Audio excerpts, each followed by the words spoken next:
ಇಬ್ಬರು ಸಚಿವರು ಜವಾಬ್ದಾರಿ ಸ್ಥಾನದಲ್ಲಿದ್ದವರು, ನಿಮ್ಮ ನಾಲಿಗೆ ಮೇಲೆ ನಿಮಗೆ ಹಿಡ್ತಾ ಇಲ್ಲ, ನಿಮ್ಮ ನಾಲಿಗೆ ಮೇಲೆ ನಿಮಗೆ ಸತ್ಯದ ಎಚ್ಚರ ಇಲ್ಲ ಅಂತಾದರೆ ಮತ್ತೆ ಯಾರನ್ನು ನಂಬೇಕು ನಾವು?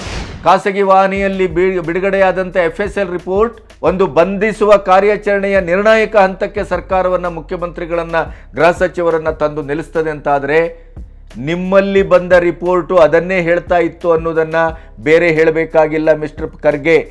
ದೇಶದ್ರೋಹದ ಚಟುವಟಿಕೆಯಲ್ಲಿ ಭಾಗವಹಿಸಿದಂಥ ಈ ನಾಶಿಪುಡಿ, ಈ ಇಲಾಜಿ ದೆಹಲಿಯಿಂದ ಬಂದವನು, RT ನಗರದ ಮುನಾವರ್, ಇವರನ್ನು ರಕ್ಷಿಸಲಿಕ್ಕೆ ಹೊರಟಿದ್ದೀರಿ ಅಂತಾದರೆ ನೀವು ಯಾವ ದೇಶದಲ್ಲಿ, ಯಾವ ದೇಶದ ಸರ್ಕಾರದಲ್ಲಿ, ಯಾವ ನೆಲದ ಸರ್ಕಾರದಲ್ಲಿ ಸಚಿವರಾಗಿದ್ದೀರಿ?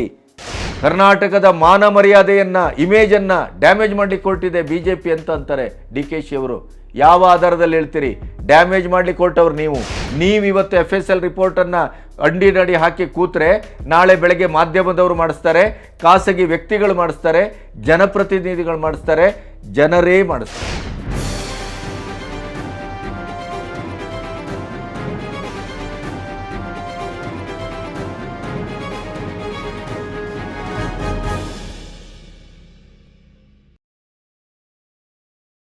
ನಮಸ್ತೆ, ಬಿ ಗಣಪತಿ ನ್ಯೂಸ್ ಚಾನೆಲ್ಗೆ ಸ್ವಾಗತ.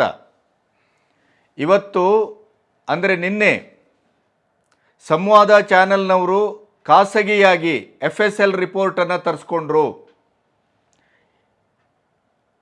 ಇದೇ ನಮ್ಮ ಶಕ್ತಿಸೌಧದಲ್ಲಿ ಜನತಂತ್ರದ ದೇಗುಲ ವಿಧಾನಸಭೆಯಲ್ಲಿ ಪಾಕಿಸ್ತಾನ್ ಜಿಂದಾಬಾದ್ ಅಂತ ಕೂಗಿದ್ರು.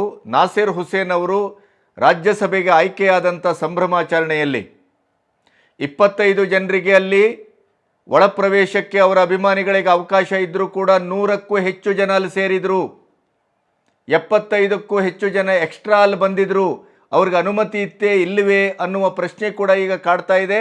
ಅದನ್ನು ಕೂಡ ನಾಸಿರ್ ಹುಸೇನ್ ಅವರೇ ಜವಾಬ್ದಾರರು ಅಂತ ಈಗ ವ್ಯಾಖ್ಯಾನಿಸಲಾಗ್ತಾ ಇದೆ. ಅಂದರೆ ಅದೇ ಸಂಸತ್ ಭವನದಲ್ಲಿ ಒಂದು ಹೊಗೆ ಬಾಂಬಿನ ಪ್ರಕರಣ ಆದಾಗ ಸಿಂಹನ ಮೇಲೆ ಸಿಂಹಾಕ್ರೋಶದಿಂದ ಎರಗಿದಂಥ ಇದೇ ಕಾಂಗ್ರೆಸ್ಸಿಗರು, ರಾಜ್ಯದ ಕಾಂಗ್ರೆಸ್ಸಿಗರು ವಿಧಾನಸೌಧಕ್ಕೆ ಯಾರಿಗೆ ಬೇಕಾದರೂ, ಎಷ್ಟು ಜನರು ಬೇಕಾದರೂ ನುಗ್ಲಿಕ್ಕೆ ಬಿಡ್ತಾರೆ ಅಂತ ಆಯಿತು. ಹಾಗಾದರೆ ಅಂಥ ಸಂದರ್ಭದಲ್ಲಿ FSL ರಿಪೋರ್ಟನ್ನು ಬಂದಿದೆ ಅಂತ ಹೇಳ್ತಾರೆ ಗುರುವಾರ, ಅದನ್ನು ಬಿಡುಗಡೆ ಮಾಡಿಲ್ಲ. FSL ರಿಪೋರ್ಟ್ ಬಂದೇ ಇಲ್ಲ ಅಂಥೇಳಿ ಮತ್ತೆ ಹೊಸತಾಗಿ ನಿನ್ನೆ ಗೃಹ ಸಚಿವರು ಪರಮೇಶ್ವರ್ ಅವರು ಹೇಳಿಕೆಯನ್ನು ಕೊಟ್ಟಿದ್ದರು. ಆ ಹೇಳಿಕೆ ಪ್ರಕಟ ಆಗ್ತಾ ಇರುವ ಹೊತ್ತಿನಲ್ಲೇ ಸಂವಾದದ ಖಾಸಗಿ ಚಾನಲ್ಲು ತಮ್ಮದೇ ಆದಂಥ ನೆಲೆಯಲ್ಲಿ FSL ರಿಪೋರ್ಟನ್ನು ಪಡ್ಕೊಳ್ಳಿಕ್ಕೆ ಮುಂದಾಗಿತ್ತು. FSL ರಿಪೋರ್ಟಿನ ತಜ್ಞರು ಹೇಳುವ ಪ್ರಕಾರ ಮನಸ್ಸು ಮಾಡಿದರೆ 15ರಿಂದ 20 ನಿಮಿಷದಲ್ಲಿ FSL ರಿಪೋರ್ಟನ್ನು ತರಿಸ್ಕೋಬಹುದು. ಆ ಕೆಲಸವನ್ನು ಸಂವಾದ ಚಾನೆಲ್ ಮಾಡಿದೆ. ಖಾಸಗಿ ಚಾನೆಲ್ಗಳು ಹೇಳಿದರು. ಖಾಸಗಿ ಚಾನೆಲ್ಗಳ ಬಗ್ಗೆ ಸರ್ಕಾರ ಅಂದರೆ ಪ್ರಿಯಾಂಕ ಖರ್ಗೆ ಸರ್ಕಾರದ ಎಲ್ಲ ವಾದ ವಿವಾದಗಳಿಗೂ, ಪ್ರಕರಣಗಳಿಗೂ, ಹೇಳಿಕೆಗಳಿಗೂ ತಾನೇ ತನ್ನಿಂದಲೇ ಅನ್ನುವಂಥ ಒಂದು ಅಹಂಕಾರದಲ್ಲಿ, ವೀರಾವೇಶದಲ್ಲಿ ಮಾತನಾಡುವಂಥ ಪ್ರಿಯಾಂಕ ಖರ್ಗೆ IT-BT ಸಚಿವರು ಮುಖ್ಯವಾಗಿ ಇದರ ಬಗ್ಗೆ ಬಾಯಿಗೆ ಬಂದ ಹಾಗೆ BJPಯವರನ್ನು, ಬಾಯಿಗೆ ಬಂದ ಹಾಗೆ ಮಾಧ್ಯಮದವರನ್ನು ಮಾತಾಡಿದರು. ಮಾಧ್ಯಮದವರು ಜನರ ಉದ್ಧಾರಕ್ಕೆ, ಕಲ್ಯಾಣಕ್ಕಾಗಿ ಕೆಲಸ ಮಾಡಬೇಕು, BJPಯ ಭಜನೆ ಮಾಡುವುದಲ್ಲ. ಮಾಧ್ಯಮದವರು ಇದೇ ರೀತಿ ಈ ಪ್ರಕರಣದಲ್ಲಿ ಮುಂದುವರೆದರೆ ಅವರನ್ನು ಪ್ರಕರಣದಲ್ಲಿ ಸಿಲುಕಿಸಬೇಕಾಗತ್ತೆ, ಬಂಧಿಸಬೇಕಾಗತ್ತೆ, ಕಾನೂನು ಕ್ರಮ ಜರುಗಿಸಬೇಕಾಗತ್ತೆ. 5 ದಿನದ ಹಿಂದೆ ಟ್ವೀಟ್ ಮಾಡ್ತಾರೆ ಈ ರೀತಿ. ಯಾವುದೇ ರೀತಿಯ ಪಾಕಿಸ್ತಾನ್ ಜಿಂದಾಬಾದ್ ಅಂತ ನಡೆಯಲೇ ಇಲ್ಲ, ಘಟನೆ ಹೇಳಲೇ ಇಲ್ಲ ಯಾರುವೆ. ನಾಸಿರ್ ಸಾಬ್ ಜಿಂದಾಬಾದ್ ಅಂತ ಹೇಳಿದರು. ಮಾಧ್ಯಮದವರಿಗೆ ಇದು ಈ ರೀತಿ ಪಾಕಿಸ್ತಾನ್ ಜಿಂದಾಬಾದ್ ಅಂತ ಕೇಳಿಸಿದೆ. ಮಾಧ್ಯಮದವರು ತಿರುಚಿದ್ದಾರೆ, ಮಾರ್ಫ್ ಮಾಡಿದ್ದಾರೆ. BJPಯ ಭಜನೆ ಮಾಡ್ತಾರೆ ಮಾಧ್ಯಮದವರು. ಸತ್ಯವನ್ನು ನುಡಿಲಿ, ಜನಕಲ್ಯಾಣಕ್ಕೆ ಕೆಲಸ ಮಾಡಲಿ. ಈ ರೀತಿ ಹೂಂಕರಿಸಿದ ಖರ್ಗೆ ಅವರು ಇವತ್ತಿನ ಪ್ರಕರಣದ ಬಗ್ಗೆ, ಇವತ್ತಿನ ಬೆಳವಣಿಗೆ ಬಗ್ಗೆ ಏನು ಹೇಳ್ತಾರೆ ಅಂತಂದರೆ, ಸಂವಾದ ಚಾನೆಲ್ನಲ್ಲಿ ಖಾಸಗಿಯಾದಂಥ FSL ರಿಪೋರ್ಟ್ ಬಂದಿದೆ, ಪಾಕಿಸ್ತಾನ್ ಜಿಂದಾಬಾದ್ ಅಂತಲೇ ಹೇಳಲಾಗಿದೆ ಅಂತ ಆ ತಜ್ಞ ರಿಪೋರ್ಟ್ ಹೇಳ್ತಾ ಇದೆ. ನೀವೇನು ಹೇಳ್ತೀರಿ ಅಂತ ಕೇಳಿದಾಗ ದುಡ್ಡು ಕೊಟ್ಟರೆ ಯಾರು ಬೇಕಾದ್ರೆ ಯಾವ ರಿಪೋರ್ಟನ್ನು ಕೊಡ್ತಾರೆ, ಅದನ್ನೆಲ್ಲ ನಾವು ಅಧಿಕೃತ ಅಂತ ನಂಬುವುದಿಲ್ಲ. ಸರ್ಕಾರದ ರಿಪೋರ್ಟು FSL ರಿಪೋರ್ಟನ್ನು ಮಾತ್ರ ನಾವು ಅಧಿಕೃತ ಅಂತ ನಂಬ್ತೇವೆ ಅಂತ ಹೇಳಿದರು. ನೀವು ಹೇಳ್ತಾ ಇರೋದು ನಾವು ಮೀಡಿಯಾದವ್ರ ಮೇಲೆ FIR ಮಾಡಿ ಅಂತ ಹೇಳಿ. ಯಾರು ಹೇಳಿದ್ದಾರೆ ಸರ್? ಅವ್ರ ಮೇಲೆ ಯಾರು ಹೇಳಿದ್ದಾರೆ ಹೇಳಿ? ಯಾರು ಹೇಳಿರೋದು ಏನಂತ ಸದನದಲ್ಲಿ ಮಾಧ್ಯಮದವರು ತಪ್ಪಿರೋದು ಇಲ್ಲ. ಯಾರು ತಪ್ಪಿರ್ಬೋದು? ಯಾವ್ದ್ರ ಬಗ್ಗೆ ಅದು ನನಗೆ ಗೊತ್ತಿಲ್ಲ. ಇವ್ರು ನಾನು ಅದ್ರ ಯಾರು ಈಗ ನೀವು ಹೇಳೋದು ನಾನು ಸಮರ್ಥನೆ ಮಾಡ್ಕೋತಾ, ನೀವು ಹೇಳಿದಿರ ಅಂತ ಹೇಳ್ತಾ ಇರೋದಲ್ವಾ ಸಮರ್ಥನೆ. ನೀವು ಹೇಳಿದ್ಕೆ ನಿಮ್ಮ ಹೇಳಿಕೆಗೆ ನಾನು ಹೇಗೆ ಸಮರ್ಥನೆ ಮಾಡ್ಕೊಳಕ? ನಾನು ಹೇಳ್ಬೋದು ಅಷ್ಟೇ. ನಾನು ಕೂಡ ಈಗ ನೀವೇನು ಹೇಳಿದ್ರ ಅದು ಪ್ರಸ್ತಾಪ ಮಾಡಿರ್ತೀವಿ ಅಷ್ಟೇ. ಅದು ನಾನೇ ಸಮರ್ಥನೆ ಮಾಡ್ಕೊಂಡಿದ್ದೀವಿ ಅಂತ ಎಲ್ಲಿ? ಹೌದು, ನಾನು ಈಗಲೂ ಹೇಳ್ತಾ ಇದ್ದೀನಲ್ಲ. ಇವತ್ತಿನ ಖಾಸಗಿ ರಿಪೋರ್ಟ್ ಏನಿದೆ, ಅದು ಯಾವುದೋ ಸಂವಾದ್ ಫೌಂಡೇಶನ್ ಮಾಡಿದ್ದಾರೆ. ಹೈ ಪ್ರಾಬಬಿಲಿಟಿ ಅಲ್ಲಿ ಈ ಸಂವಾದ ಫೌಂಡೇಶನ್ ಮಾಡೋದ್ರಲ್ಲಿ FSL ರಿಪೋರ್ಟ್ನಲ್ಲಿ ಇದೆಯಾ ಹೇಳಿದ್ದಾರೆ ಅಂತ ಇದೆಯಾ? ನೀವೇ ಹೇಳಿ ದಯವಿಟ್ಟು. ಅದು ಸರಿಯಾಗಿ ನೀವು ಓದ್ಬಿಟ್ಟು ಹೇಳಿ. ಇವನ್ ಆ ಸಂವಾದ ಫೌಂಡೇಶನ್ ರಿಪೋರ್ಟ್ನಲ್ಲೂ ಕೂಡ ಖಚಿತವಾಗಿ ಇದೆ ಅಂತ ಹೇಳಿಲ್ಲ. ಅದೇ ನಾನು ಪುನರುಚ್ಚರಿಸ್ತಾ ಇರೋದು. ನನ್ನ ಖಾಸಗಿ ರಿಪೋರ್ಟನ್ನು ನಾನು ಸರ್ಕಾರಿ ರಿಪೋರ್ಟ್ ಅಂತ ನಾನು ನಿಮ್ಮ ಮುಂದೆ ಪ್ರದರ್ಶನ ಮಾಡಿಬಿಟ್ಟು ಅವ್ರಿಗೆ ಬಿಡುಗಡೆ ಮಾಡುವಂತ ಹೇಳಕ್ಕಾಗುತ್ತೆ? ರಿಪೋರ್ಟ್ ಬಂತು ಸರ್. ಯಾಕಂದ್ರೆ ಸುರ್ಜೇವಾಲಾ ಅವರು ಕೂಡ ಅದನ್ನೇ ಮಾಡಿದ್ರು. ಆ ರೀತಿ ಇಲ್ವೇ ನೋಡಿ, ಸುರ್ಜೇವಾಲಾ ಅವ್ರು ಏನು ಹೇಳಿದಾರೆ ನನಗೆ ಗೊತ್ತಿಲ್ಲ. ಟು ಬಿ ಆನೆಸ್ಟ್ ಇಲ್ಲ ಒಂದ್ ನಿಮಿಷ ನಾನು ಹೇಳ್ತಾ ಇರೋದು. ನಾನು ಡೇ 1 ಇಂದ ಹೇಳ್ತಾ ಇರೋದು ಸರ್ಕಾರದ ಅಧಿಕೃತ ರಿಪೋರ್ಟ್ ಅಂತಿಮ. As simple as that. ಇದರಲ್ಲಿ ಯಾವುದೇ ಗೊಂದಲ ನನಗಿಲ್ಲ, ನಮ್ಮ ಪಕ್ಷಕ್ಕಿಲ್ಲ, ಸರ್ಕಾರಕ್ಕಿಲ್ಲ. ಸರ್ಕಾರದ FSL ರಿಪೋರ್ಟ್ ನಾನು ನೋಡಿಲ್ಲ. ಆದರೆ ಖಾಸಗಿ ರಿಪೋರ್ಟನ್ನು ಇನ್ಕನ್ಕ್ಲೂಸಿವ್ ರಿಪೋರ್ಟನ್ನು ಕನ್ಕ್ಲೂಸಿವ್ ಮಾಡೋಕ್ಕೆ ದಯವಿಟ್ಟು BJP ಅವರು ಪ್ರಯತ್ನ ಏನು ನಡೆಸಿದ್ದಾರೆ ಅದು ಸರಿ ಇಲ್ಲ ಅಂತ ಹೇಳ್ತಾ ಇರೋದು. ಇಡೀ ಪಕ್ಷ ಮತ್ತೆ ಸರ್ಕಾರ ಅದರ ಡಿಫೆಂಡ್ ಮಾಡ್ಕೋತು ಸರ್. ಯಾರಿಗೆ ಸರ್ಕಾರ? ನೀವು ಇಲ್ಲಿದ್ರೆ ಹೇಳ್ಬಿಡಿ ಸರ್, ಏನ್ ಕೇಳ್ಬೇಕಂತ ಬಯಸ್ತಿದ್ರೆ ಹೇಳ್ಬಿಡಿ, ಅದೇ ಹೇಳ್ಬಿಡ್ತೀನಿ. ಇಲ್ಲ, ಅದಕ್ಕೆ ಹೇಳ್ತಾ ಇರೋದು from day 1 what have been saying. ಇದು ವೈಜ್ಞಾನಿಕವಾಗಿ ಸಂಶೋಧನೆ ಆಗಬೇಕು, ಪರಿಷ್ಕರಣೆ ಆಗಬೇಕು, ಮತ್ತು ಪಬ್ಲಿಕ್ಗೆ ಕರೆಕ್ಟ್ ಮಾಹಿತಿ ಕೊಡಬೇಕು. ಯಾಕಂದರೆ ಸೆನ್ಸಿಟಿವ್ ಮ್ಯಾಟ್ರ್ ಇದೆ ಅಂತಲೇ ನಾನು ಹೇಳ್ತಾ ಇರೋದು ಡೇ 1 ಇಂದನು. ಈಗಲೂ ಅದಕ್ಕೆ ಬದ್ಧನಾಗಿದ್ದೇನೆ. ನಾಳೆ ಸರ್ಕಾರದ FSL ರಿಪೋರ್ಟ್ ಬರಲಿ, ಏನಿದೆ ಅಂತ ನಾನು ಹೇಗೆ ತೀರ್ಮಾನ ಕೊಡೋಕ್ಕಾಗ್ತದೆ FSL ಅವರ ಪರವಾಗಿ? Thank you.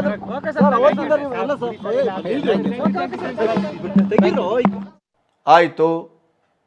ಆದರೆ ಖಾಸಗಿ ಚಾನೆಲ್ ಸಂವಾದದಲ್ಲಿ ಬಂದ ತಕ್ಷಣ FSL ರಿಪೋರ್ಟ್, ಆವಾಗ ಸರ್ಕಾರ 3 ಜನರನ್ನು ಬಂಧಿಸ್ತದೆ. FSL ರಿಪೋರ್ಟ್ ಬಂದದ್ದನ್ನು ಕುಂಡೆ ಅಡಿಗೆ ಹಾಕ್ಕೊಂಡು ಕೂತಿದ್ರು ಅನ್ನೋದಕ್ಕೆ ಈ ಬಂಧನದ ಕಾರ್ಯಾಚರಣೆ ಸಾಕ್ಷ್ಯವನ್ನು ಒದಗಿಸುವುದಿಲ್ವೇ? ಹಾಗಾದರೆ 8 ಜನರ ಧ್ವನಿ ಪರೀಕ್ಷೆ ಕಳಿಸಿದ್ರಿ, ಅದರಲ್ಲಿ 3 ಜನ ಯಾರ್ಯಾರು ಅವರು? ಬಳ್ಳಾರಿಯ ಶಫಿ ನಾಶಿಪುಡಿ, ಇವರ ಬೇಗೆ ಸ್ಥಳೀಯ ಮಾಜಿ ಶಾಸಕರು. ಅವತ್ತೇ ನೆಕ್ಸ್ಟ್ ಡೇನೇ ಅವರ ದೇಹದ ವಯಸ್ಸು ಅವರೇ ಕೂಗಿದ್ದು ಅಂತೇಳಿ ಅಲ್ಲಿ ಪೊಲೀಸ್ ಇದಕ್ಕೆ ಸ್ಟೇಷನ್ನಿಗೆ ಕಂಪ್ಲೇಂಟ್ ಮಾಡಿದರು. ಅದನ್ನು ನಾವು ನಿಮ್ಮ ಎದುರು ಇಟ್ಟಿದ್ದೆವು. ಆದರೆ ಅದನ್ನು ಕೂಡ ಧಿಕ್ಕರಿಸಲಾಯಿತು. ಅದರ ನಂತರ ದೆಹಲಿ ಮೂಲದ ಇಲಾಜ್ ಅವರನ್ನು ಬಂಧಿಸಲಾಗಿದೆ. 8 ಜನರ ಧ್ವನಿ ಪರೀಕ್ಷೆಯಲ್ಲಿ ಈ 3 ಜನರ ಧ್ವನಿ ಅದಕ್ಕೆ ಮ್ಯಾಚ್ ಆಗ್ತಾ ಇದೆ. ಆಮೇಲೆ ಮುನಾವರ್, RT ನಗರದ ಮುನಾವರ್, RT ನಗರದಲ್ಲಿ ನಾಸೀರ್ ಹುಸೇನ್ ಅವರ ಮನೆಯೂ ಇರುವುದು. ದೆಹಲಿಯಿಂದ ಯಾಕೆ ಬರ್ತಾನೆ ಈ ಮನುಷ್ಯ? ಪಾಕಿಸ್ತಾನ್ ಜಿಂದಾಬಾದ್ ಅನ್ನೋದು ಯಾಕೆ ಕೂಗ್ತಾನೆ? ಈ ನಾಶಿಪುಡಿ ಯಾರು? ಬಳ್ಳಾರಿಯ ಮೂಲದ ನಾಸೀರ್ ಹುಸೇನ್. ಬಳ್ಳಾರಿಯಲ್ಲಿ ಈಗ ರಾಮೇಶ್ವರಮಲ್ಲಿ ಬಾಂಬ್ ಏನು ದಾಳಿ ಆಗಿತ್ತು, ಆ ಬಾಂಬ್ ದಾಳಿಗೆ ಕಾರಣವಾದ ವ್ಯಕ್ತಿ ಕೂಡ ಬಳ್ಳಾರಿಯವನು ಅನ್ನುವಂಥ ಒಂದು ಊಹೆ ಅಧಿಕೃತಗೊಳ್ತಾ ಇದೆ. ನಾಸೀರ್ ಹುಸೇನ್ ಅವರು ರಾಜ್ಯಸಭೆಗೆ ಆಯ್ಕೆಯಾದಂಥ MP ಬಳ್ಳಾರಿ ಮೂಲದವರು. ಬಹಳ ಮುಖ್ಯವಾದಂಥ ಪ್ರಥಮ ಆರೋಪಿ ಶಫಿ ನಾಶಿಪುಡಿ ಬಳ್ಳಾರಿ ಮೂಲದವರು. ರಾಮೇಶ್ವರಂ ಕೆಫೆಯಲ್ಲಿ ಬಾಂಬ್ ಹಾಕಿದವರು ಬಳ್ಳಾರಿ ಮೂಲದವನು ಅಂತ ಬರ್ತಾ ಇದೆ. ಹಾಗಾದರೆ ಬಳ್ಳಾರಿ ಸ್ಲೀಪಿಂಗ್ ಸೆಲ್ಗಳ ಅಖಾಡ ಆಗ್ತಾ ಇದೆಯಾ? ದೇಶದ್ರೋಹಿಗಳ ಒಂದು ಅಡಗುತಾಣ ಆಗ್ತಾ ಇದೆಯಾ? ಅದಕ್ಕೆ ಕಾಂಗ್ರೆಸ್ಸಿಗರು ಬೆಂಬಲವನ್ನು, ರಕ್ಷಣೆಯನ್ನು ಕೊಡ್ತಾ ಇದ್ದಾರೆ. ಹಾಗಾದರೆ ಈ ಪ್ರಶ್ನೆ ಈಗ ಹುಟ್ಕೊಳ್ತಾ ಇದೆ. ಮಿಸ್ಟರ್ ಪ್ರಿಯಾಂಕ ಖರ್ಗೆ, ನೀವು ಈಗ ಉತ್ತರಿಸಬೇಕಿದಕ್ಕೆ. ಖಾಸಗಿ ಚಾನೆಲ್ನವರು ಮಾಡಿದ ರಿಪೋರ್ಟನ್ನು ಯಾಕೆ ಏನು ಹೇಳಿದ್ರಿ? ದುಡ್ಡು ಕೊಟ್ಟರೆ ಯಾವ ರಿಪೋರ್ಟನ್ನು ಕೊಡ್ತಾರೆ, ಯಾಕೆ ಹೀಗೆ ಮಾತಾಡಿದ್ರಿ? ಆ ರಿಪೋರ್ಟನ್ನು ಹಾಗಾದರೆ ಬಂದ ನಂತರ ಸರ್ಕಾರ ಯಾಕೆ ಈ ಕ್ರಮವನ್ನು ತೆಗೆದುಕೊಳ್ತು? ಬಂಧನ ಕಾರ್ಯಾಚರಣೆಗೆ ಯಾಕೆ ಮುಂದಾಯಿತು? ಬಂಧಿಸಿದ್ರ ಅರ್ಥ ಏನು? ನೀವು ಹಾಗಾದರೆ ಹೆಬ್ಬಾಳ್ಕರ್ ಅವರು ಹೇಳು 10 ಸಾರಿ ಕೇಳಿಸ್ಕೊಂಡಿದ್ದೇನೆ. ನೀವಿಬ್ಬರು ಸಚಿವರು, ಜವಾಬ್ದಾರಿ ಸ್ಥಾನದಲ್ಲಿದ್ದವರು. ನಿಮ್ಮ ನಾಲಿಗೆ ಮೇಲೆ ನಿಮಗೆ ಹಿಡ್ತಾ ಇಲ್ಲ, ನಿಮ್ಮ ನಾಲಿಗೆ ಮೇಲೆ ನಿಮಗೆ ಸತ್ಯದ ಎಚ್ಚರ ಇಲ್ಲ ಅಂತಾದರೆ ಮತ್ತೆ ಯಾರನ್ನು ನಂಬೇಕು ನಾವು? ಏನು ಹೇಳಿದ್ರಿ? ಮಾಧ್ಯಮದವ್ರ ಮೇಲೆ ಹರಿಹಾಯ್ದ್ರಿ, ಮಾಧ್ಯಮದವರನ್ನು ಬಂಧಿಸಬೇಕು ಅಂತಂದ್ರಿ, ಮಾಧ್ಯಮದವರು BJPಯ ಭಜನೆ ಮಾಡ್ತಾರೆ ಅಂತಂದ್ರಿ, ಮಾಧ್ಯಮದವರು ಮಾರ್ಫ್ ಮಾಡಿದ್ದಾರೆ ಅಂತಂದ್ರಿ, ಮಾಧ್ಯಮದವರು ಟೆಕ್ನಾಲಜಿಯನ್ನು ಬಳಸಿ ತಿದ್ದಿದ್ದಾರೆ ಅಂತಂದ್ರಿ. ನಾಸೀರ್ ಸಾಬ್ ಜಿಂದಾಬಾದ್ ಅಂತ ಹೇಳಿಸಿದ್ದೇ ನನಗೆ ಕೇಳಿಸಿದ್ದು. ನಮ್ಮ ಶ್ರೀಮತಿ ಹೆಬ್ಬಾಳ್ಕರ್ ಅವರು ಹೇಳ್ತಾರೆ, ಈಗಲೂ ಹೇಳ್ತಾರೆ ಅವರು, ಈ ಬಂಧನ ಆದಮೇಲೂ ನನಗೆ ಹಾಗೇ ಕೇಳಿಸಿತು. ಹೌದು, ದೇಶದ್ರೋಹಿಗಳಿಗೆ, ಪಾಕಿಸ್ತಾನ ಪರವಾಗಿಯೇ ಯೋಚನೆ ಮಾಡುವವರಿಗೆ, ಭಾರತದ ಬುಡಕ್ಕೆ ಬೆಂಕಿ ಇಡುವವರಿಗೆ, ಜನದ್ರೋಹ ಮಾಡುವವರಿಗೆ ಅದೇ ಕೇಳಿಸುವುದು. ನಿಮಗೆ ಪಾಕಿಸ್ತಾನ ಜಿಂದಾಬಾದ್ ಅಂತ ಹೇಳಿದ್ದು ಕೇಳಿಸುವುದಿಲ್ಲ. ಹಾಗೆ ಹೇಳಿದ್ದು ಸತ್ಯವಾದರೂ ನಿಮ್ಮ ಕಿವಿಗೆ ಕೇಳಿಸುವುದು ನಾಸೀರ್ ಹುಸೇನ್ ಜಿಂದಾಬಾದ್. ಏನು ಹೇಳ್ತೀರಿ ಈಗ? ಪ್ರಿಯಾಂಕಾ ಖರ್ಗೆ ಅವರಂತೂ ಮಾಧ್ಯಮದವರನ್ನು, BJPಯವರನ್ನು, ಜನರನ್ನು, ಎಲ್ಲರನ್ನೂ ಸಾರ ಸಗಟು ನೀವೆಲ್ಲ ಯಾವ ದರ್ಜೆಯವರು ಅನ್ನುವ ಕೇಳುವ ಮಟ್ಟಕ್ಕೆ ನಾಲಿಗೆಯನ್ನು ಬಳಸಿದ್ರಲ್ಲ. ಈಗ ಏನು ಹೇಳ್ತೀರಿ? ಖಾಸಗಿ ವಾಹಿನಿಯಲ್ಲಿ ಬಿಡುಗಡೆಯಾದಂಥ FSL ರಿಪೋರ್ಟ್ ಒಂದು ಬಂಧಿಸುವ ಕಾರ್ಯಾಚರಣೆಯ ನಿರ್ಣಾಯಕ ಹಂತಕ್ಕೆ ಸರ್ಕಾರವನ್ನು, ಮುಖ್ಯಮಂತ್ರಿಗಳನ್ನು, ಗೃಹ ಸಚಿವರನ್ನು ತಂದು ನಿಲ್ಲಿಸ್ತದೆ ಅಂತಾದರೆ, ನಿಮ್ಮಲ್ಲಿ ಬಂದ ರಿಪೋರ್ಟು ಅದನ್ನೇ ಹೇಳ್ತಾ ಇತ್ತು ಅನ್ನೋದನ್ನು ಬೇರೆ ಹೇಳಬೇಕಾಗಿಲ್ಲ ಮಿಸ್ಟರ್ ಖರ್ಗೆ. ನೀವು ಅದನ್ನು ಮುಚ್ಚಾಕ್ಲಿಕ್ಕೆ ಹೊರಟಿದ್ರಿ.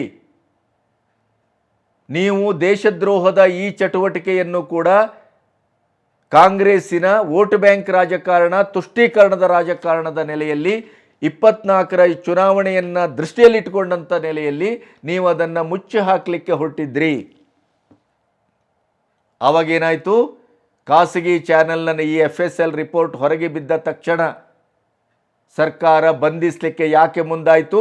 ಆಮೇಲೆ ಈ ಮೂವರನ್ನೇ ಯಾಕೆ ಬಂಧಿಸ್ತು ಅಂದರೆ, ಈಗಾಗಲೇ ನಿಮಗೆ FSL ರಿಪೋರ್ಟು ಬಂದಿದೆ, ಧ್ವನಿ ಪರೀಕ್ಷೆಯ ರಿಪೋರ್ಟು ಬಂದಿದೆ, ಯಾರು ಅಂತಲೂ ಗೊತ್ತಾಗಿದೆ.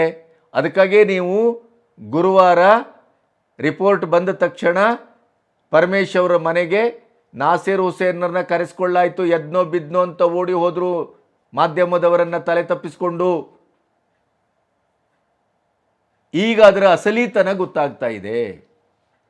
ಅಂದರೆ ನೀವು ದೇಶದ್ರೋಹದ ಚಟುವಟಿಕೆಯಲ್ಲಿ ಭಾಗವಹಿಸಿದಂಥ ಈ ನಾಶಿಪುಡಿ, ಈ ಇಲಾಜಿ, ದೆಹಲಿಯಿಂದ ಬಂದವನು, RT ನಗರದ ಮುನಾವರ್, ಇವರನ್ನು ರಕ್ಷಿಸಲಿಕ್ಕೆ ಹೊರಟಿದ್ದೀರಿ ಅಂತಾದರೆ ನೀವು ಯಾವ ದೇಶದಲ್ಲಿ, ಯಾವ ದೇಶದ ಸರ್ಕಾರದಲ್ಲಿ, ಯಾವ ನೆಲದ ಸರ್ಕಾರದಲ್ಲಿ ಸಚಿವರಾಗಿದ್ದೀರಿ? ಖರ್ಗೆ ಅವರೇ, ಇದಕ್ಕೆ ಉತ್ತರ ಕೊಡಬೇಕು ನೀವು. ಈಗಲೂ ಹೇಳ್ತೀರಿ ಸಂವಾದ ಚಾನೆಲ್ನಲ್ಲಿ, ಸಂವಾದ ಸಂಸ್ಥೆಯಲ್ಲಿ ಬಂದಂಥ FSL ರಿಪೋರ್ಟ್ ಏನು ಹೇಳ್ತಾ ಇದೆ ಅದನ್ನು ತಿಳ್ಕೊಂಡು ಬನ್ನಿ ಅಂತ ಉದ್ದಟತನದ ಮಾತಾಡ್ತೀರಿ. ಪತ್ರಕರ್ತರೇನು ಅಷ್ಟು ಅಜ್ಞಾನಿಗಳು ಅಂತ ಭಾವಿಸಿದ್ರ? ನಿಮಗೆ ಸತ್ಯ ಕಣ್ಣೆದುರಿದ್ರು, ಸತ್ಯ ಕೈಯಲ್ಲೇ ಇದ್ದರೂ, ಅದರ ರಿಪೋರ್ಟ್ ಬಂದರೂ ಕೂಡ ಅದನ್ನೇ ತಿರುಚುವಂಥ ದುಷ್ಟತನಕ್ಕೆ, ಉದ್ದಟತನಕ್ಕೆ, ಜನದ್ರೋಹಕ್ಕೆ ಇಳಿತೀರಿ ಅಂತಾದರೆ ನೀವು ಯಾವ ಸೀಮೆಯವರ್ರಿ ದೇಶ ಪ್ರೇಮಿಗಳು? ಏನು ಮಾಡಲಿಕ್ಕೆ ಹೊರಟಿದ್ದೀರಿ? ವಿಧಾನಸೌಧದಲ್ಲಿ, ಶಕ್ತಿ ಕೇಂದ್ರದಲ್ಲಿ, ಜನದೇಗುಲದಲ್ಲಿ ಪಾಕಿಸ್ತಾನ್ ಜಿಂದಾಬಾದ್ ಅಂತ ಹೇಳಿದಂಥ ಒಂದು ದೇಶದ್ರೋಹಿಗಳನ್ನು, ಕಿಡಿಗೇಡಿಗಳನ್ನು, ಪಾಕ್ ಪ್ರೇರಿತ ಭಯೋತ್ಪಾದಕರನ್ನು ನೀವು ರಕ್ಷಿಸ್ಲಿಕ್ಕೆ ಹೊರಡ್ತೀರಾ? ಅದಕ್ಕೆ ಸಮರ್ಥನೆಗೆ ಬೇರೆ ಕೊಡ್ತೀರಿ. ಅದರಲ್ಲೂ ಇವತ್ತಿನ ಸಂದರ್ಭದಲ್ಲಿ ಟೆಕ್ನಾಲಜಿ ಈ ಲೆವೆಲಲ್ಲಿ ಬೆಳೆದಿದೆ. ಅಂಥ ಸಂದರ್ಭದಲ್ಲಿ ಪತ್ರಕರ್ತರನ್ನು ಗುರಿಯಾಗಿಸ್ಲಿಕ್ಕೆ ಹೊರಡ್ತೀರಾ? ಪತ್ರಕರ್ತರನ್ನು ಗುರಾಣಿ ಮಾಡಿಕೊಂಡು ಅವರ ಮೇಲೆ ಕಾನೂನು ಕ್ರಮ ತಗೊಳ್ಬೇಕು ಅಂತ ಉದ್ದಟತನ ಮಾತಾಡ್ತೀರಿ. ಈಗೇನು ಹೇಳ್ತೀರಿ? ಭಾಳ ಬುದ್ಧಿವಂತರು, ಸಂವಿಧಾನ ತಜ್ಞರು, ಅಂಬೇಡ್ಕರನ್ನು ಅರೆದು ಕುಡಿದವರು, ಕಾನೂನನ್ನು ಸಂಪೂರ್ಣವಾಗಿ ಇನ್ನು ಯಾರಿಗೂ ಬಿ ಜೆ ಪಿಯವ್ರಿಗೂ ಇನ್ನು ಮತ್ತೊಬ್ಬರಿಗೂ ಯಾರಿಗೂ ಜ್ಞಾನ ಇಲ್ಲ ಅಂತೇಳಿ ಸಾರಾಸಗಟ್ಟು ಮಾತಾಡುವವರು, ಕಾನೂನು ತನಗೆ ಮಾತ್ರ ಗೊತ್ತಿದೆ ಅಂತ ತಿಳ್ಕೊಂಡವರು, ಒಂದು ರಾಜಕೀಯ ಪರಂಪರೆ ಒಟ್ಟು 75 ವರ್ಷ ಸ್ವತಂತ್ರ ಭಾರತದಲ್ಲಿ ನಿಮ್ಮ ತಂದೆಯವರು 50 ವರ್ಷವನ್ನೇ ಕಳೆದಿದ್ದಾರೆ. AICC ಅಧ್ಯಕ್ಷರು, 138 ವರ್ಷ ಇತಿಹಾಸ ಇರುವಂಥ ಸ್ವಾತಂತ್ರ್ಯ ಹೋರಾಟದಲ್ಲಿ ಭಾಗವಹಿಸಿದಂಥ ಕಾಂಗ್ರೆಸ್ ಪಕ್ಷದಂಥ ದೇಶಭಕ್ತ ಪಕ್ಷದ ಹುರಿಯಾಳುಗಳು ತಾವು. ತಂದೆ ಮತ್ತು ಮಗ ಸೇರಿ ನಿಮ್ಮ ಎಲ್ಲ ಕ್ಷೇತ್ರದಲ್ಲಿ ನ ಭೂತೋ ನ ಭವಿಷ್ಯತಿ ಅಂತ ಉದ್ಧಾರವನ್ನು, ಅಭಿವೃದ್ಧಿಯನ್ನು ಇಡೀ ದೇಶವೇ ಮೆಚ್ಚುವ ಹಾಗೆ ಮಾಡಿದವರು 50 ವರ್ಷದ ರಾಜಕೀಯದಲ್ಲಿ. ಇಂಥ ಒಂದು ಸಾಧಕರು, ಮಾದರಿ ತಂದೆ ಮಗ ಆಡುವ ಮಾತಿನ ಮೇಲೆ, ನಾಲಿಗೆಯ ಮೇಲೆ ಹಿಡ್ತಾ ಇಲ್ಲ. ದೇಶದ್ರೋಹಿಗಳನ್ನು ರಕ್ಷಿಸ್ತೀರಿ, ದೇಶದ್ರೋಹಿಗಳ ಪರ ಬ್ಯಾಟಿಂಗ್ ಮಾಡ್ತೀರಿ, ದೇಶದ್ರೋಹಿಗಳನ್ನು ಮನೆಯಲ್ಲೇ ಇಟ್ಕೊಂಡು ಸಾಕ್ತೀರಿ. ಅದಲ್ಲದೇ ಇದ್ದರೆ ಅವರನ್ನು ಒದ್ದು ಒಳಗಾಕಿ ಪಾಕಿಸ್ತಾನಕ್ಕೆ ಜಿಂದಾಬಾದ್ ಅಂತ ಹೇಳಿದವರು ಅವ್ರು ಯಾರೂ ನಮ್ಮ ಪಕ್ಷದವರಾಗ್ಲಿಕ್ಕೆ ಸಾಧ್ಯ ಇಲ್ಲ. ಅವರು ದೇಶದ್ರೋಹಿಗಳು ಮಾತ್ರ ಆಗ್ಲಿಕ್ಕೆ ಸಾಧ್ಯ. ಅವರನ್ನು ಬಂಧಿಸಿ ಅಂತ ಯಾಕೆ ಹೇಳಲಿಲ್ಲ? ಕೊಡೆ ಉತ್ತರನೇ. ಈಗ ಖಾಸಗಿ ಚಾನೆಲ್ನ ರಿಪೋರ್ಟನ್ನು ಹೀಗೆ ತುಷ್ಟೀಕರಣ ಮಾಡಿದ್ರಲ್ಲ, ಹೀಗೆ ಅದನ್ನು ಏನದು ದುಡ್ಡು ಕೊಟ್ಟರೆ ಯಾವ ರಿಪೋರ್ಟು ಬರ್ತದೆ ಅಂತ ಹೇಳಿದ್ರಲ್ಲ, ಈಗ ಹಾಗಾದರೆ ಸರ್ಕಾರ ಯಾಕೆ ಇವರನ್ನು ಬಂಧಿಸ್ತಾ ಇದೆ? ಇವರ ಹಿನ್ನೆಲೆ ಮುನ್ನೆಲೆ ಏನು? ಹಾಗಾದರೆ ನಿಮ್ಮಲ್ಲಿ FSL ರಿಪೋರ್ಟ್ ಆಗಲೇ ಬಂದಿದೆ ಅಂತ ಅರ್ಥ. ಅದರ ಸತ್ಯಾಸತ್ಯತೆ ನಿಮಗೆ ಮನವರಿಕೆ ಆಗಿದೆ ಅಂತ ಅರ್ಥ. ಅದಲ್ಲದೆ ಇದ್ದರೆ ನೀವು ಸಂವಾದದಲ್ಲಿ ಬಂದಂಥ ಖಾಸಗಿ ಚಾನಲ್ನ ಒಂದು FSL ರಿಪೋರ್ಟನ್ನು ಆಧರಿಸಿ ಬಂಧನಕ್ಕೆ ಮುಂದಾಗ್ತಿದ್ರೇನು? ಬಂಧನಕ್ಕೆ ಮುಂದಾದರ ಅಸಲಿಯತ್ತೇನು? ಹಾಗಾದರೆ ಇಷ್ಟು ದುಷ್ಟತನ, ಇಂಥ ದೇಶದ್ರೋಹಿತನ, ದೇಶಭಕ್ತರ ಸೋಗಿನಲ್ಲಿ ತಾವೇ ಅಧಿಕಾರಕ್ಕೆ ಬಂದರೆ ಇಡೀ ದೇಶವನ್ನು ಸುಭಿಕ್ಷ ಮಾಡಿಬಿಡ್ತೇವೆ ಅಂತ ಮೋದಿಯವರನ್ನು ಇಲ್ಲ ಸಲ್ಲದ ಭಾಷೆಯಲ್ಲಿ ನಿಂದಿಸುವವರು. ನಿಮ್ಮ ವಸಲಿಯತ್ತು ಇವತ್ತು ನಿಮ್ಮ ಬಣ್ಣ ಬಯಲಾಯ್ತಲ್ಲ. ನಿಮ್ಮ ಕಿವಿಗೇನಾಗಿದೆ? ಕಣ್ಣಿಗೇನಾಗಿದೆ? ಬುದ್ಧಿಭ್ರಮಣೆ ಆಗಿದೆಯಾ? ಸ್ವಾಸ್ಥ್ಯದಲ್ಲಿದ್ದೀರಾ? ಸಚಿವರಾಗಿ ನೀವು ಮತ್ತು ಹೆಬ್ಬಾಳ್ಕರು, DKC ಅವರು ಬಾಯಿಗೆ ಬಂದಾಗೆ ಇದನ್ನು ರಾಜಕೀಕರಣ ಮಾಡಲಿಕ್ಕೆ ಹೊರಟ್ರಲ್ಲ. ಕರ್ನಾಟಕದ ಮಾನ ಮರ್ಯಾದೆಯನ್ನು, ಇಮೇಜನ್ನು ಡ್ಯಾಮೇಜ್ ಮಾಡಲಿಕ್ಕೆ ಹೊರಟಿದೆ BJP ಅಂತ ಅಂತಾರೆ DKC ಅವರು. ಯಾವ ಆಧಾರದಲ್ಲಿ ಹೇಳ್ತೀರಿ? ಡ್ಯಾಮೇಜ್ ಮಾಡಲಿಕ್ಕೆ ಹೊರಟವ್ರು ನೀವು. ಅದರ ಸತ್ಯಾಸತ್ಯತೆಯನ್ನು ಹೊರಗಡೆ ಹಾಕಿ ಅಂತ ಹೇಳಿದ್ದು ಡ್ಯಾಮೇಜ್ ಆಗುತ್ತಾ? ಬಾಂಬ್ ಇಟ್ಟರೆ, ದೇಶದ್ರೋಹಿ ಘೋಷಣೆಯನ್ನು ಕೂಗಿದರೆ, ಅದರ ವಿರುದ್ಧವಾಗಿ ನಿಂತು ಹೋರಾಟ ಮಾಡಿದರೆ, ಅದರ ಸತ್ಯಾಸತ್ಯತೆಗೆ ತನಿಖೆ ಮಾಡಿ ಅಂತಂದರೆ, FSL ರಿಪೋರ್ಟನ್ನು ಬಹಿರಂಗಪಡಿಸಿ ಅಂದರೆ ಇದು ದೇಶದ್ರೋಹಿತನನ? ಇದು ರಾಜ್ಯದ ಇಮೇಜನ್ನು ಡ್ಯಾಮೇಜ್ ಮಾಡುವಂಥ ಸಂದರ್ಭನ ಇದು? ಯಾರು ಡ್ಯಾಮೇಜ್ ಮಾಡ್ತಾ ಇದ್ದೀರಿ? ಯಾರು ಡ್ಯಾಮೇಜ್ ಮಾಡ್ತಾ ಇದ್ದಾರೆ? ಅಧಿಕಾರದಲ್ಲಿ ಇದೆ ಅನ್ನೋ ಕಾರಣಕ್ಕಾಗಿ ಏನು ಬೇಕಾದರೂ ಮಾಡ್ಬೋದು ಅಂತಲ್ಲ. ಕಾಲ ಬದಲಾಗಿದೆ. ಟೆಕ್ನಾಲಜಿ ನಿಮ್ಮಷ್ಟೇ ಅಲ್ಲ, ಸಾರ್ವಜನಿಕರ ಕೈಯಲ್ಲಿದೆ. ನೀವಿವತ್ತು FSL ರಿಪೋರ್ಟನ್ನು ಅಂಡಿ ಹಾಕಿ ಕೂತ್ರೆ ನಾಳೆ ಬೆಳಗ್ಗೆ ಮಾಧ್ಯಮದವರು ಮಾಡಿಸ್ತಾರೆ, ಖಾಸಗಿ ವ್ಯಕ್ತಿಗಳು ಮಾಡಿಸ್ತಾರೆ, ಜನಪ್ರತಿನಿಧಿಗಳು ಮಾಡಿಸ್ತಾರೆ, ಜನರೇ ಮಾಡಿಸ್ತಾರೆ. ಇಲ್ಲಿವರೆಗೆ ಯಾಕೆ FSL ರಿಪೋರ್ಟನ್ನು ತರಿಸ್ಕೊಂಡಿದ್ರೂ ಕೂಡ ಸುಳ್ಳು ಹೇಳಿದ್ರಿ? FSL ರಿಪೋರ್ಟ್ ಇನ್ನೂ ಬಂದಿಲ್ಲ ಅಂತ ಯಾಕೆ ಸುಳ್ಳು ಹೇಳಿದ್ರಿ? ಪಾಕಿಸ್ತಾನ ಜಿಂದಾಬಾದ್ ಅಂತ ಕೂಗಲೇ ಇಲ್ಲ ಅಂತ ಇಡೀ ಕಾಂಗ್ರೆಸ್ಸು ವಿಧಾನಸೌಧದ ಒಳಗಡೆ ಕೂಡ ಪ್ರತಿಪಾದನೆ ಮಾಡಿದ್ರಲ್ಲ. ವಿಧಾನಸೌಧದ ಒಳಗಡೆ ನೀವು ಪ್ರತಿಪಾದನೆ ಮಾಡಿದ್ದೀರಿ ಅನ್ನೋದರ ಅರ್ಥವೇ ಜನದೇಗುಲವನ್ನು ಅಪವಿತ್ರಗೊಳಿಸಿದ್ದೀರಿ, ಜನದೇಗುಲದಲ್ಲೇ ಸುಳ್ಳು ಹೇಳಿದ್ದೀರಿ. ಜನರ ವಾಯ್ಸು ನೀವು, ಧ್ವನಿ ನೀವೇ ಸುಳ್ಳು ಹೇಳಿದರೆ ಬೇಲಿಯೇ ಎದ್ದು ಹೊಲಮೆಂದಂಥ ಕಥೆ ಇದು. ನಿಮಗೆ ನೈತಿಕ ಜವಾಬ್ದಾರಿ ಇಲ್ಲ. ನಿಮಗೆ ನೈತಿಕ ಜವಾಬ್ದಾರಿ ಇದೆ ಅಂತಾದರೆ ಪ್ರಿಯಾಂಕಾ ಖರ್ಗೆ ಅವರು ರಾಜೀನಾಮೆ ಕೊಡಬೇಕು, ಗೃಹ ಸಚಿವರು ರಾಜೀನಾಮೆ ಕೊಡಬೇಕು, ಮುಖ್ಯಮಂತ್ರಿಗಳು ಸಾರ್ವಜನಿಕರಿಗೆ ಕ್ಷಮೆ ಕೇಳಬೇಕು. ಇದು ದೇಶದ್ರೋಹದ ಕತೆ. ಇದು ಕೇವಲ ಕರ್ನಾಟಕದ ಒಂದು ಪಾಕಿಸ್ತಾನ್ ಜಿಂದಾಬಾದ್ ಅಂತ ಹೇಳಿದ ವಿಧಾನಸೌಧದ ಪ್ರಶ್ನೆ ಅಲ್ಲ. ಇದು ದೇಶದ್ರೋಹದ ಪ್ರಶ್ನೆ, ದೇಶದ ಪ್ರಶ್ನೆ, ದೇಶದ ಭದ್ರತೆಯ ಪ್ರಶ್ನೆ, ದೇಶದ ಅಖಂಡತೆಯ ಪ್ರಶ್ನೆ, ದೇಶಭಕ್ತಿಯ ಪ್ರಶ್ನೆ, ಇಂಥ ಪ್ರಶ್ನೆಯನ್ನೂ ಕೂಡ ರಾಜಕೀಯಕರಣಗೊಳಿಸಿದ್ದು ಬಿ ಜೆ ಪಿ ಅಲ್ಲ, ನೀವು. ಇವತ್ತಿನ ಪ್ರಕರಣ ಅದನ್ನು ಸಾಬೀತು ಮಾಡ್ತಾ ಇದೆ. ಇಲ್ಲದೇ ಇದ್ದರೆ ಒಂದು ಖಾಸಗಿ ಯೂಟ್ಯೂಬ್ ಚಾನಲ್ಲು ಹೊರಹಾಕಿದಂಥ FSL ರಿಪೋರ್ಟಿನ ಸತ್ಯದ ಆಧಾರದಲ್ಲಿ ಇವತ್ತು ಇಡೀ ಸರ್ಕಾರ ದಂಗಾಗ್ತದೆ, ಇಡೀ ಸರ್ಕಾರ ಜಂಗಾಬಲ ಹುಡುಕ್ತದೆ. ಸರ್ಕಾರ ನಿರ್ಣಾಯಕವಾಗಿ ಅವರನ್ನು, ಆರೋಪಿಗಳನ್ನು, ದೇಶದ್ರೋಹಿಗಳನ್ನು, ಭಯೋತ್ಪಾದಕರನ್ನು ಬಂಧಿಸುವ ಮಟ್ಟಕ್ಕೆ ಮುಂದಾಗ್ತದೆ ಅಂತಾದರೆ ಕೇವಲ ಸಂವಾದದ FSL ರಿಪೋರ್ಟ್ ಅಷ್ಟೇ ಕಾರಣ ಅಲ್ಲ. FSL ರಿಪೋರ್ಟ್ ಸಂವಾದದಲ್ಲಿ ಪ್ರಕಟ ಆದ ನಂತರ ಅಲ್ಲಿ ಆಗಲೇ ಸರ್ಕಾರಕ್ಕೆ ಬಂದಂಥ FSL ರಿಪೋರ್ಟಿನ ಸತ್ಯಕ್ಕೆ ಅದು ತಾಳೆ, ಸತ್ಯದ ಒಂದು ಜೋಡಣೆ ಆದದ್ರಿಂದ ಇನ್ನೂ ಜನರ ಮುಂದೆ ನಾವು ತಲೆ ತಗ್ಗಿಸಬೇಕಾಗತ್ತೆ, ಇನ್ನೂ ಜನರ ಮುಂದೆ ನಾವು ಬೆತ್ತಲಾಗಬೇಕಾಗತ್ತೆ. ಆ ಕಾರಣದಿಂದ ಇದಕ್ಕೆ ಕಾರ್ಯಾಚರಣೆಗೆ ಅನಿವಾರ್ಯವಾಗಿ ಮುಂದಾಗಿದ್ದೀರಿ.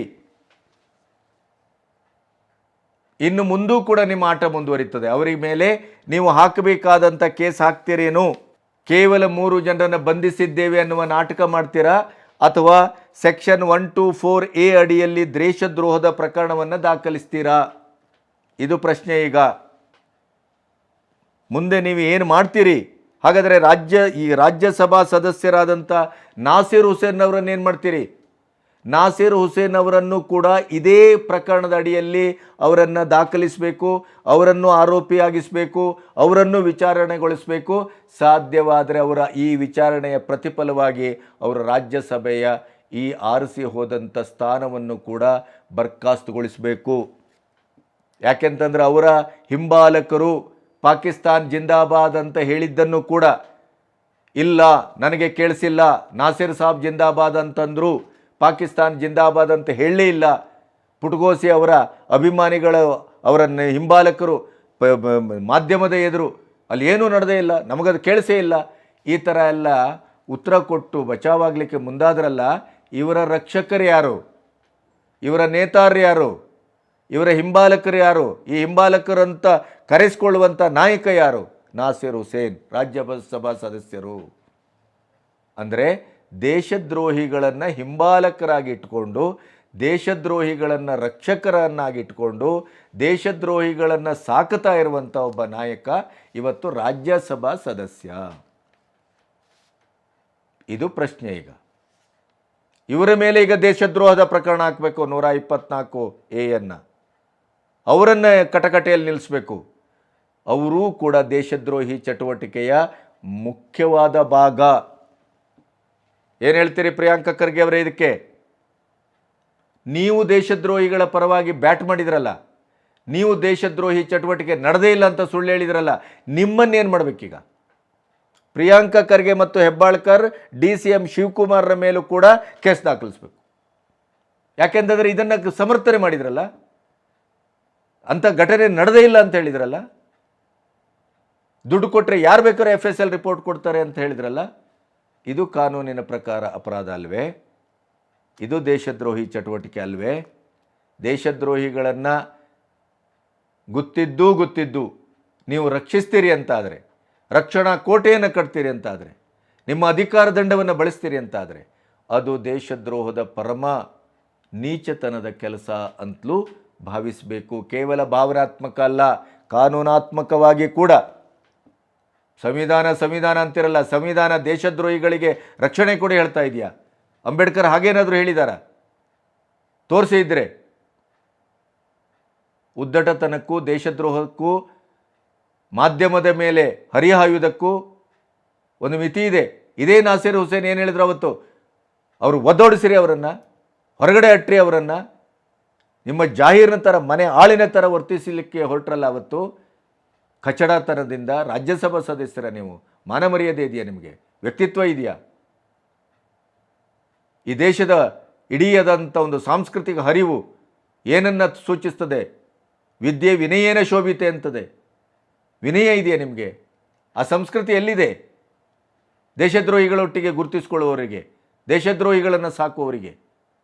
ನಿಮ್ಮ ಹಿಂದೆನೇ ನಿಂತುಕೊಂಡು ನಾಚಿಪುಡಿಯವರು, ಇದೇ ಈ ದೆಹಲಿ ಮೂಲದ ಆ ಹಿಂಬಾಲಕ RT ನಗರದ ಮುನಾವರ್ ಇಲಾಜು, ಪಾಕಿಸ್ತಾನಕ್ಕೆ ಜಿಂದಾಬಾದ್ ಅಂತ ಕೂಗಿದ್ರು ಕೂಡ ನಿಮ್ಮ ಕಿವಿ ಹೊಟ್ಟೋಗಿದೆಯಾ?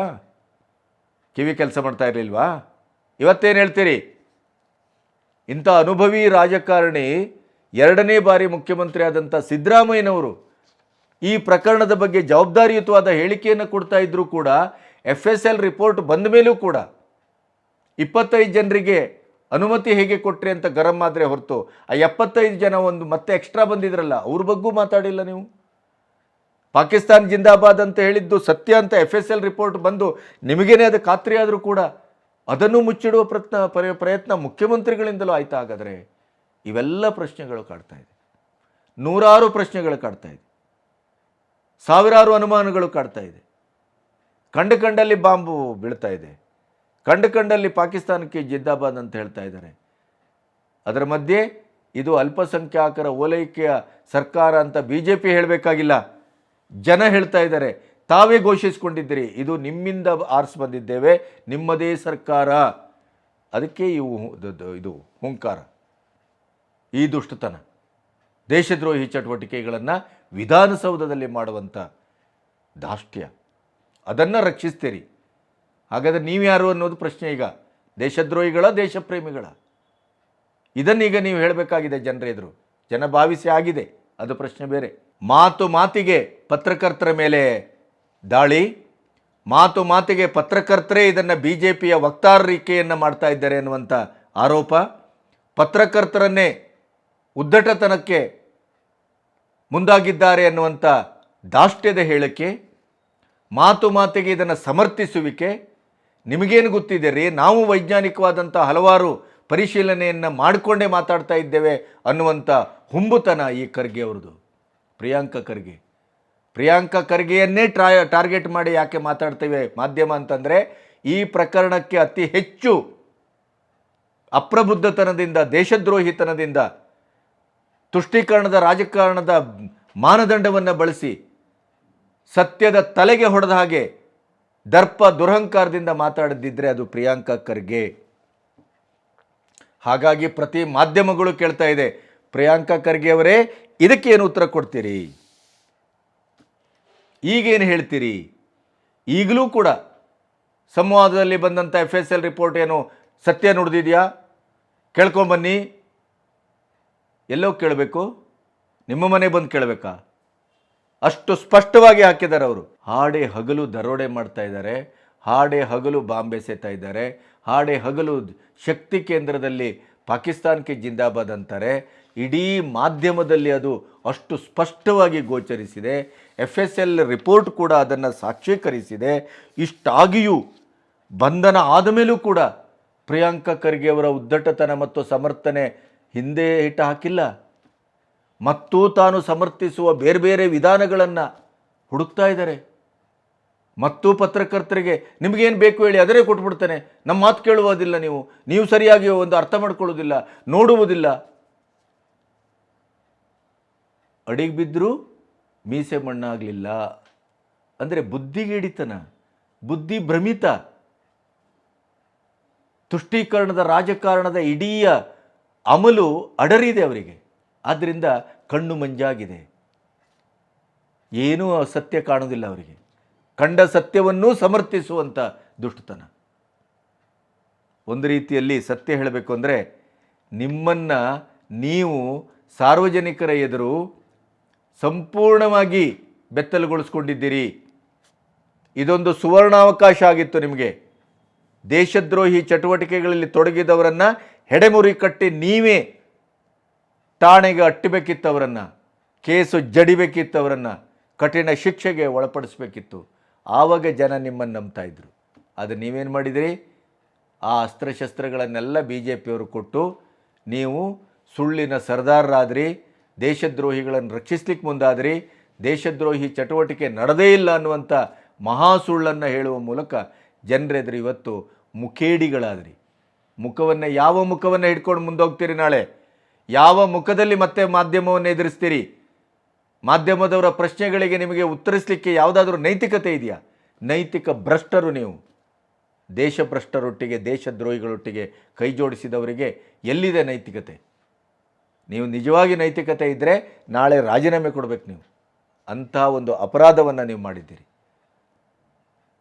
ಈ ಸಂದರ್ಭದಲ್ಲಿ ಸಂವಾದ ಯೂಟ್ಯೂಬ್ ಚಾನಲ್ಗೆ ಅಭಿನಂದಿಸ್ತೇನೆ ನಾನು. ಯಾಕೆಂದರೆ ನಿಜವಾದಂಥ ಒಂದು ದೇಶ ಒಂದು ದ್ರೋಹಿಗಳನ್ನು ಬೆತ್ತಲೆಗೊಳಿಸುವ ಮತ್ತು ದೇಶದ್ರೋಹಿಗಳನ್ನು ಒಂದು ಬಂಧಿಸುವ ಮಟ್ಟಕ್ಕೆ ಸರ್ಕಾರವನ್ನು ಮುಜುಗರಕ್ಕೆ ಮತ್ತು ಸರ್ಕಾರವನ್ನು ಒಂದು ನಿರ್ಣಾಯಕ ಹಂತಕ್ಕೆ ಮುಂದೆ ಮಾಡುವಂಥ ಕೆಲಸಕ್ಕೆ ಅವರು ಮಾಡಿದಂಥ ಸಾಹಸ FSL ರಿಪೋರ್ಟ್ ಕಾರಣವಾಗಿದೆ ಅನ್ನೋದು ಇಡೀ ಯೂಟ್ಯೂಬ್ ಮಾಧ್ಯಮದ ಇಡೀ ಒಂದು ಬಳಗಕ್ಕೆ ಅದೊಂದು ಹೆಮ್ಮೆ. ಮತ್ತು ಇದು ನಿಜವಾದಂಥ ದೇಶ ಸೇವೆಯ ಮತ್ತು ಅಖಂಡ ಭಾರತವನ್ನು ಪ್ರೀತಿಸುವ ಒಂದು ಗುಣಾಢ್ಯತೆಯ ಸಂಕೇತ ಅಂತ ನಾನು ಭಾವಿಸ್ತೇನೆ.